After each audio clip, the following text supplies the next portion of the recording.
केजरीवाल ने आज middle class का मुद्दा उठाकर पीएम मोदी को घेर लिया। उधर कांग्रेस ने आरोप लगा दिया कि केजरीवाल सरकार ने 382 करोड़ का नया घोटाला किया है।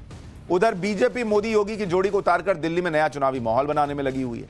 यानी जैसे ही दिल्ली का चुनाव अब फाइनल स्टेज में पहुंच रहा है, माहौल और गर्म से गर्म होता जा रहा है। कैंपेन के लिए सिर्फ 10 से 12 दिन बचे हैं और इन्हीं 10-12 दिनों में जिसको जितना जोर लगाना है वो लगाएगा। दिल्ली चुनाव से जुड़ा कंप्लीट चैप्टर आज आपके लिए लेकर आया हूं। अगले 2 हफ्ते में दिल्ली चुनाव में कैसे गदर मचने वाला है आज आपको दिखाऊंगा, लेकिन पहले आप दिल्ली में अभी जो जबरदस्त जुबानी जंग चल रही है उसका एक ट्रेलर देखिए।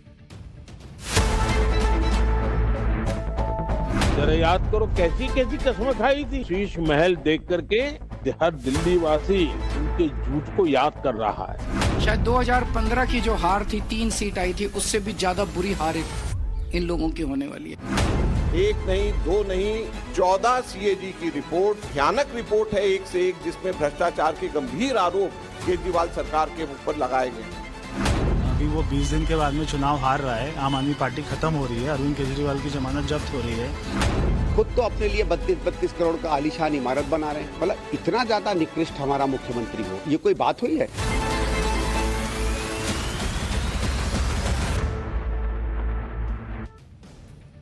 दिल्ली इलेक्शन के फाइनल राउंड में नरेंद्र मोदी की एंट्री ने इलेक्शन को नेक्स्ट लेवल पर पहुंचा दिया।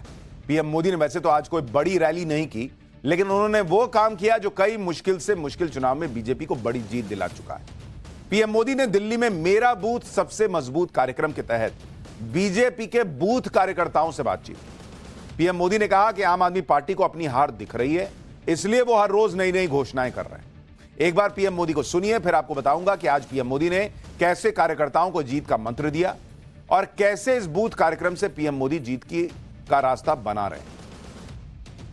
ये आपदा वाले जो हैं वो आज आपने देखा होगा हर दिन एक नई घोषणा करते हैं। क्यों करनी पड़ रही है?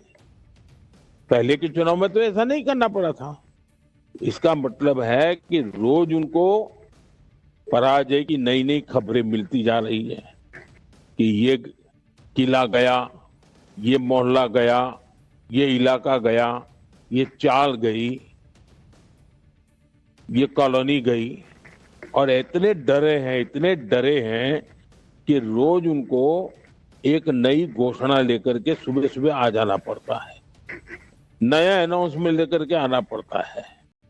लेकिन अब दिल्ली की जनता को उनका ये नर्वसनेस जो है ना, इसका पूरा पता चल गया है और ये खेल भी लोग समझ गए हैं। जब दूसरी पार्टियां बड़ी बड़ी रैलियां और प्रेस कॉन्फ्रेंस कर रही हैं, उसके बीच में पीएम मोदी कार्यकर्ताओं से बात कर रहे हैं, क्योंकि पीएम मोदी ये बात समझते हैं कि ये बूथ कार्यकर्ता ही है जो ग्राउंड पर बीजेपी की जीत को सुनिश्चित करते हैं। इसलिए पीएम मोदी हर चुनाव में मेरा बूथ सबसे मजबूत वाला कार्यक्रम करते ही हैं और कार्यकर्ताओं को जीत का मंत्र देते हैं। दिल्ली के लोकसभा चुनाव में भी 7 सीट जीतने का श्रेय पीएम मोदी ने बूथ कार्यकर्ताओं को ही दिया था। पीएम मोदी ने विधानसभा चुनाव में जीत के लिए बूथ कार्यकर्ताओं को 2 बड़े टारगेट भी दे दिए। पहला टारगेट यह दिया कि अपने बूथ पर मतदान के पुराने सारे रिकॉर्ड तोड़ने होंगे। पिछले 10 साल में जितना मतदान हुआ है उससे ज्यादा मतदान दिल्ली में करवाना होगा। दूसरा यह कि हर बूथ पर बीजेपी को 50% से ज्यादा वोट कैसे मिले, इस पर कार्यकर्ता काम करें।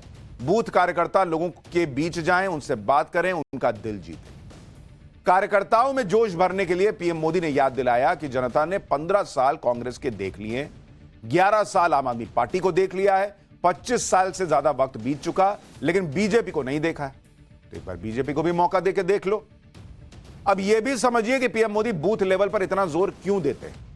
साल 2014 का चुनाव हो, 19 का चुनाव हो, 24 का चुनाव या नरेंद्र मोदी के मुख्यमंत्री रहते गुजरात का चुनाव, बूथ पर ही फोकस करके पीएम मोदी ने सभी चुनाव को अपने पक्ष में मोड़कर दिखाया है। सबसे ताजा उदाहरण महाराष्ट्र विधानसभा चुनाव का है, जहां पीएम मोदी की बूथ वाली प्लानिंग ने नामुमकिन को भी मुमकिन कर दिया। लेकिन लोकसभा चुनाव के बाद एक्सपर्ट्स को लग रहा था कि महाराष्ट्र चुनाव जीत पाना बीजेपी के लिए बहुत मुश्किल है, लेकिन वहां पीएम मोदी अलग प्लानिंग के साथ उतरे। उन्होंने महाराष्ट्र के कुल 1 लाख बूथ पर फोकस किया। इसके साथ एक पैरेलल प्लान बनाया जिसमें उन 12,000 बूथ पर फोकस करने के लिए कहा जिन्हें स्विंग बूथ माना जाता है। यही स्विंग बूथ महाराष्ट्र विधानसभा में जीत और हार तय करते हैं। पीएम मोदी ने बीजेपी के बड़े बड़े नेताओं को इन बूथ पर भेजना शुरू किया।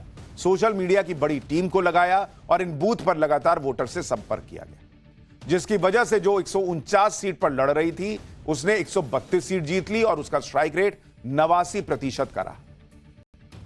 भाई कार्यकर्ता ही तो जाता है ना, कई बार वोटर निकलता नहीं है घर से, उसको लगता है जीत ही रहे हैं। कई बार लोगों को लगता है, आलस आता है कि बाकी लोग तो दे ही रहे होंगे, छोड़ो ना छुट्टी मना लेते हैं। ये कार्यकर्ता बूथ लेवल पर जाकर लोगों को उत्साहित करता है, लास्ट मिनट पे निकाल के लाता है कि चलिए ना बॉस, चलिए चलिए वोट देने चलिए। ये बीजेपी की ताकत रही है और वही काम नरेंद्र मोदी चाहते हैं दिल्ली में हो, क्योंकि दिल्ली में भी कई लोग ऐसे होते हैं जो छुट्टी के तौर पर देखते हैं कि आज वोटिंग है तो आज छुट्टी मना लेते हैं। नरेंद्र मोदी चाहते हैं कि वोटिंग परसेंट बढ़ाओ, बीजेपी अपने आप जीत जाएगी। पीएम मोदी को जीत का भरोसा है तो अरविंद केजरीवाल भी फुल कॉन्फिडेंस जता रहे हैं कि इस बार जीत आम आदमी पार्टी की होगी। अरविंद केजरीवाल ने कहा कि बीजेपी को दिल्ली में सबसे बड़ी और बुरी हार मिलने वाली है। अरविंद केजरीवाल को सुनिए, फिर बताता हूं कि आज अरविंद केजरीवाल कैसे मिडिल क्लास का बड़ा मुद्दा उठा दिया और क्या वो दिल्ली चुनाव में असर डाल देगा तो केजरीवाल की बड़ी जीत हो जाएगी, इस पर भी बात करूंगा। लेकिन पहले केजरीवाल को सुनिए। जैसा मैंने बताया, बीजेपी अपनी शायद 2015 की जो हार थी, 3 सीट आई थी, उससे भी ज्यादा बुरी हार इन लोगों की होने वाली है। इस बार बहुत बुरा हाल होने वाला है और जितनी गुंडागर्दी ये कर रहे हैं उतने वोट इनके कम हो रहे हैं, उतने वोट। जनता ये पसंद नहीं करती। जनता कहती है भाई आप अपना काम बताओ, काम इनके पास है नहीं गिनाने को। जनता कहती है आप अपना विजन बताओ, विजन ये कहते हैं मोहल्ला क्लिनिक बंद कर देंगे, दिल्ली के स्कूल बंद कर देंगे, दिल्ली के। जनता को ये सब, इनका एजेंडा पसंद नहीं आ रहा जनता को। इधर पीएम मोदी ने बूथ लेवल की रणनीति पर काम शुरू किया तो उधर केजरीवाल मिडिल क्लास का मुद्दा लेकर आ गए दिल्ली चुनाव। केजरीवाल ने मोदी सरकार से मिडिल क्लास के लिए 7 डिमांड कर डाली। केजरीवाल ने पहली मांग रखी कि शिक्षा का बजट 10% कर दिया जाए। दूसरी मांग उन्होंने रखी कि उच्च शिक्षा के लिए सब्सिडी और स्कॉलरशिप दी जाए। तीसरी मांग उन्होंने रखी कि स्वास्थ्य बजट 10% किया जाए, हेल्थ इंश्योरेंस से टैक्स हटाया जाए। चौथी मांग, इनकम टैक्स में छूट की सीमा को 10 लाख रुपए कर दिया जाए। पांचवी मांग, जरूरी चीजों पर जीएसटी ही खत्म कर दी जाए। छठी मांग, बुजुर्गों के लिए रिटायरमेंट प्लान और मजबूत पेंशन की योजना बनाई जाए। सातवीं मांग, बुजुर्गों को रेलवे टिकट में 50% की छूट फिर से दी जाए। इन मांगों का जिक्र करते हुए अरविंद केजरीवाल ने यह भी गिनवा दिया कि उनकी सरकार ने मिडिल क्लास के लिए बहुत काम किया है। हालांकि कई लोग ये कह रहे हैं कि ये तो मांग है, केजरीवाल जीते या हारे वो तो दोनों टाइम कर सकते हैं मांग को। लेकिन कई लोगों को यह भी लगता है कि कम से कम केजरीवाल टैक्स का मुद्दा उठाकर, मिडिल क्लास का मुद्दा उठाकर मिडिल क्लास की बात तो कर रहे हैं। अरविंद केजरीवाल ने कहा कि दूसरी पार्टियां तो वोट बैंक और नोट बैंक में फंसी और मिडिल क्लास की कोई बात ही नहीं कर रहा। सुनिए एक बार।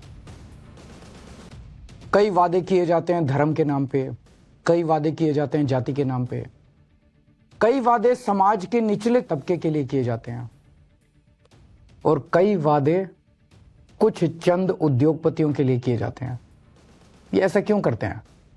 क्योंकि बाकी पार्टियों ने धर्म और जाति के नाम पे अपने वोट बैंक बना रखे हैं और बड़े बड़े उद्योगपतियों को खुश करना होता है क्योंकि उनसे चंदा लेना होता है। तो ये एक तरह से बड़े उद्योगपति उनके नोट बैंक हैं और बाकी लोग उनके वोट बैंक हैं। इस वोट बैंक और नोट बैंक के बीच में एक बहुत बड़ा ऐसा वर्ग है जो पिस के रह गया है, वो ना इधर का है ना उधर का है, और ये वर्ग है भारत का मिडिल क्लास। कोई भी पार्टी आज मिडिल क्लास के हित की बात करने को तैयार नहीं है।